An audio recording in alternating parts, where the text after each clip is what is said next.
So, ayun sir, magandang araw po. Ito po ang aming progress report. Pag niran niyo po yung program po namin, lalabas po mismo yung title. Kasabay po niya yung description and then yung press enter to continue, sir. Pag po nag-enter si user, lalabas po yung menu kasama po yung mga option na related po sa pag-enhance ng typing skill po natin. Kakatapos lang po namin gawin yung option 1 at ongoing na po yung option 2 and other option po. Pagkapunta nyo po sa option 1, lalabas po yung mga difficulties na ilalagay nyo po sa story na itatype nyo. Pwede po siyang randomly, pwede po kayong pumili ng only 1 o kaya only 2, only 3, and only 4. And yung 5 po na timer ay ongoing pa lang po.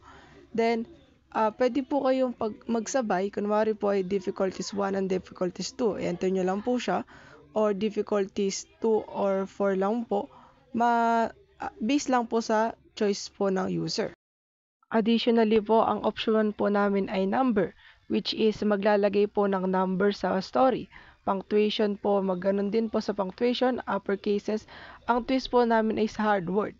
Imbis na puro word lang po, nakaisip po kami ng i-shuffle po yung word o kaya baliktarin po yung word na itatype po ni user.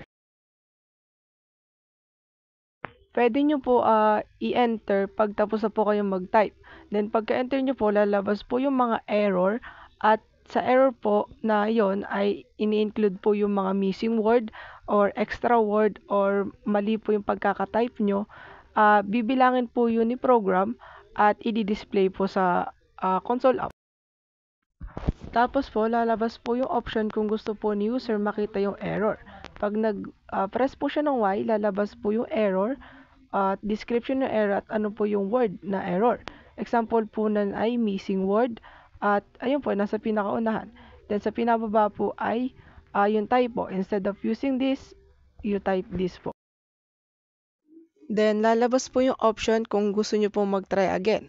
Pag pinindot po yung Y, pupunta ulit po siya sa difficulties po. Besides po sa option, pwede po kayo mag-exit sa difficulties by pressing 0, sir. Then, babalik po ulit siya sa pinaka-home po. Katulad po nung sinabi ko kanina, sir, pwede po kayo mag-shuffle. Example po rito yung nasa screen po, shuffle po namin yung difficulties and lalabas pa rin po yung mga difficulties, yung number, punctuation, upper cases, and etc. po. Additionally po ay gagawa po kami ng mas maraming story na itatype po ni user and mag-appear po siya randomly. At katulad po nan ay bago naman po. Pag po N ang in-enter ni user sa show your error, hindi po ilalabas ni program yung mga error.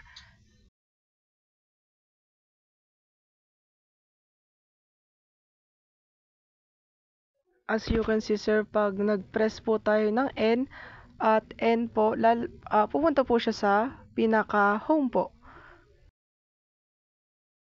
Lastly sir, ay na-debug na po namin siya. Pag po nag-press po ng kahit ano si user, ay hindi po lalabas yung menu hanggang pine-press po yung enter. Then sa pagdating po sa menu, ay only 1, 2, 3, 4 lang po ang pwede. Pag word po yung tinype, ay uulit lang po siya ng uulit.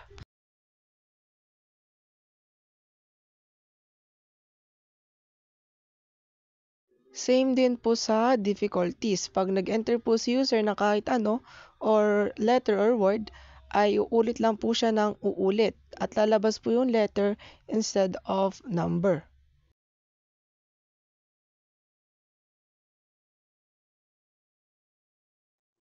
Dito naman po sir ay kahit kung ano rin po yung i-type ni user na hindi po Y or N ay lalabas lang po ng error po hanggang makuha po ni question yung tamang sagot po.